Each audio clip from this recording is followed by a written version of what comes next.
반갑습니다. 드림한인교회 이신걸 목사입니다. 언제나 신실하신 하나님, 언제나 변함없으신 하나님께서 오늘도 이 아침에 깨어 기도하고 은혜 받기를 원하는 모두에게 반드시 은혜와 축복으로 함께 해주실 줄로 믿습니다.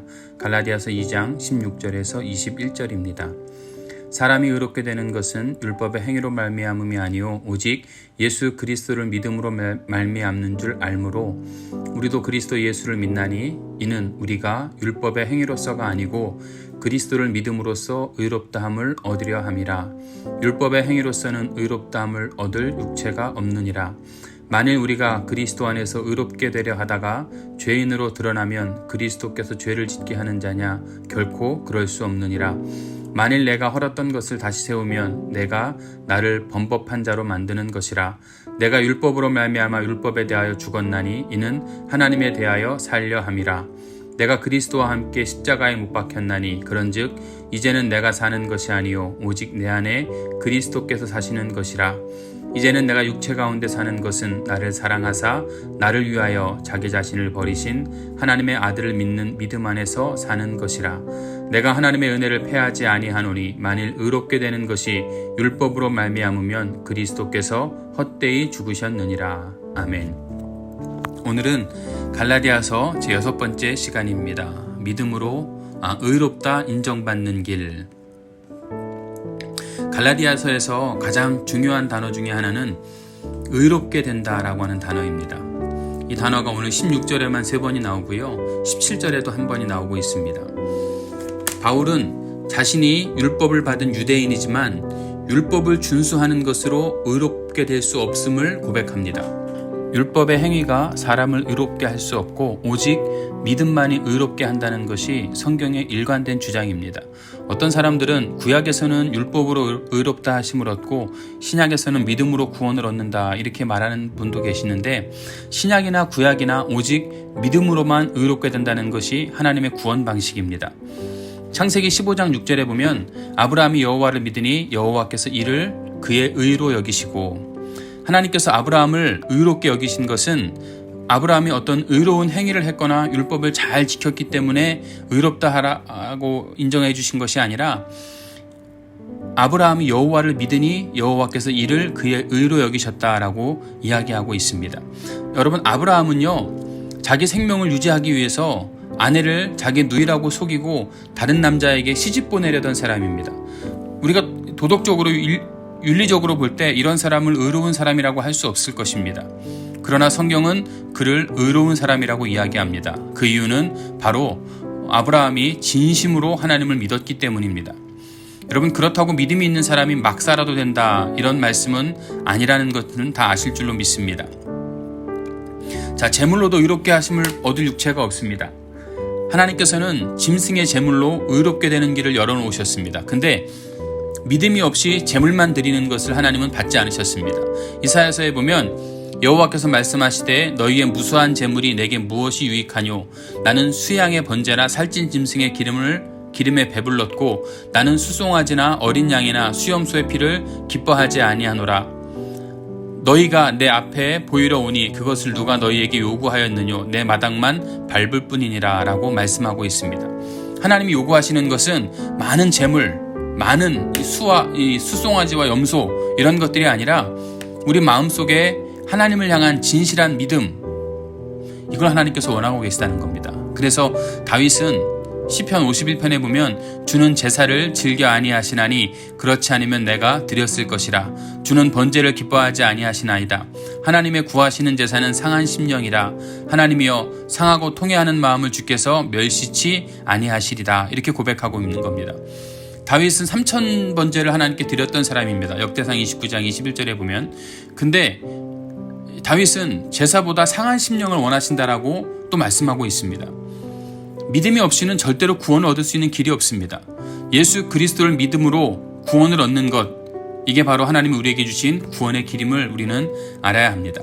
17절, 18절 말씀을 쭉 보면요, 사람이 의롭게 되는 것이 율법을 지키는 행위로서 의롭게 되는 것이 아니라 믿음으로만 의롭게 된다고 주장한다면 인간의 도덕적 책임에 대해서 무뎌진다라고 하는 그런 주장이 있습니다.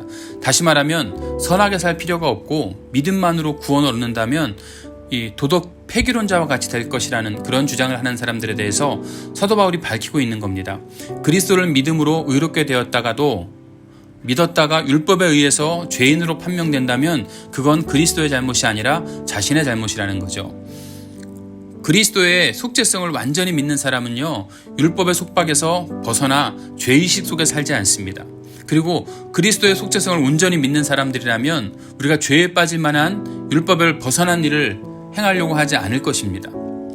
그러나 속죄성을 믿지 못하는 사람들은요, 죄의식에서 벗어나기 위해 자꾸 자기 의를 쌓으려고 하고 자꾸 율법 안에서만 갇혀 있으려고 합니다. 안간힘을 쓰는 거죠. 이게 얼마나 어리석은 일입니까? 마치 전쟁 중에 포로가 되어서 수용소에 갇혔습니다. 근데 전쟁이 끝나서 자유의 몸이 되었음에도 불구하고 자유를 얻지 못하고 여전히 수용소에서 어떻게 탈출할까 이것만 생각하는 것과 마찬가지일 것 같습니다.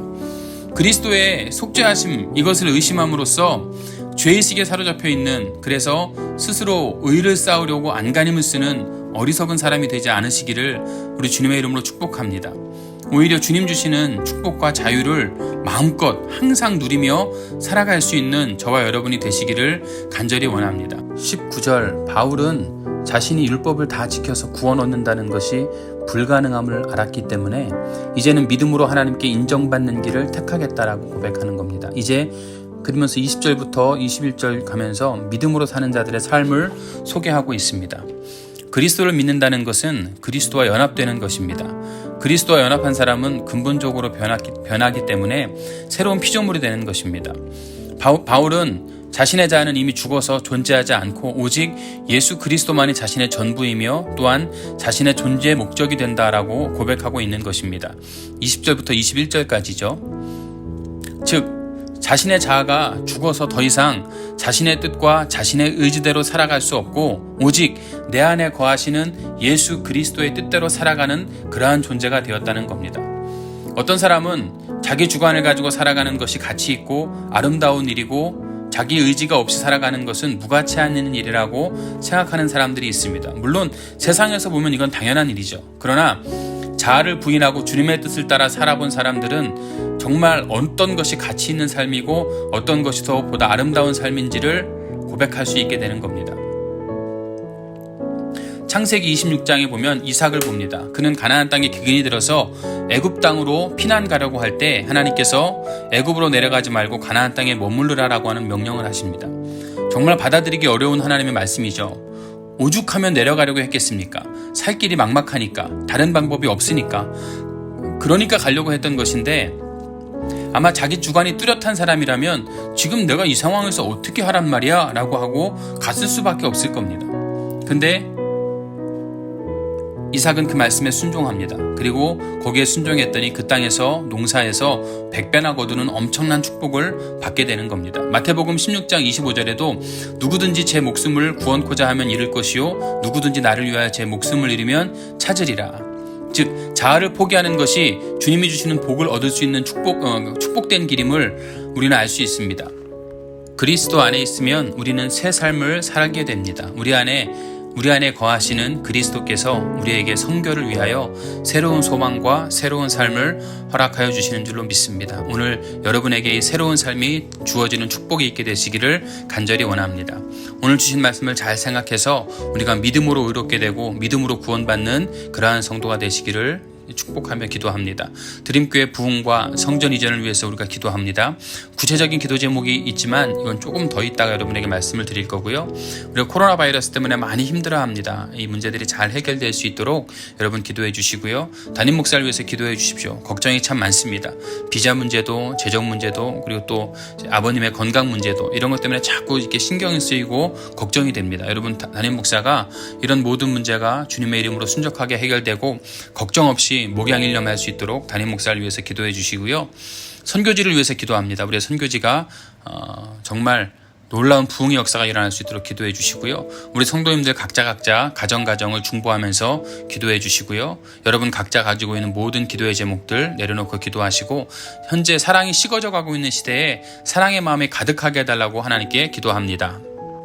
다 함께 이 아침에 주여 한번 크게 부르신 후에 합심하여서 간절한 마음으로 기도합니다.